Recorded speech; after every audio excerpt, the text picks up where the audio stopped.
Hello மக்களே, அனைவருக்கும் வணக்கம். வெல்கம் டு சௌராஷ்டிரா சமையல். இன்றைக்கி நம்ம சௌராஷ்டிரா சமையல் என்ன பார்க்க போகிறோம் அப்படின்னா, சௌராஷ்டிரா ரசப்பொடி செய்முறை தான் போட்டிருக்கேன்.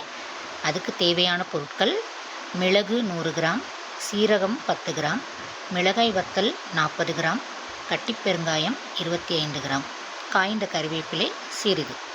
இந்த மேலே சொன்ன எல்லா பொருட்களையும் என்ன பண்ணணும் அப்படின்னா, வெறும் வாணலியில் நல்லா வாசனை வர வறுத்து அதை அரைச்சி வச்சுக்கோங்க. இதை வீட்டிலையே நீங்கள் மிக்சிலேயே அரைச்சிக்கலாம்.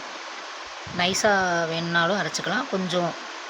கொஞ்சம் அந்த மிளகாலாம் தெரியணும் அப்படின்னா அப்படி கூட நீங்கள் அரைச்சிக்கலாம்.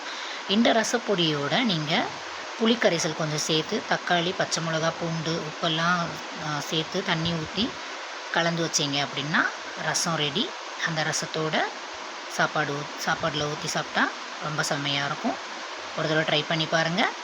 உங்களுக்கு மிளகாய் வத்தல் 40 கிராம் பத்தலை அப்படின்னா உங்களுக்கு காரத்துக்கு ஏற்ற மாதிரி கொஞ்சம் அதை ஆட் பண்ணிக்கலாம். ஓகேவா மக்களே? இதை செஞ்சு பார்த்துட்டு என்னோடய டேஸ்ட் எப்படி இருக்குன்னு சொல்லுங்கள்.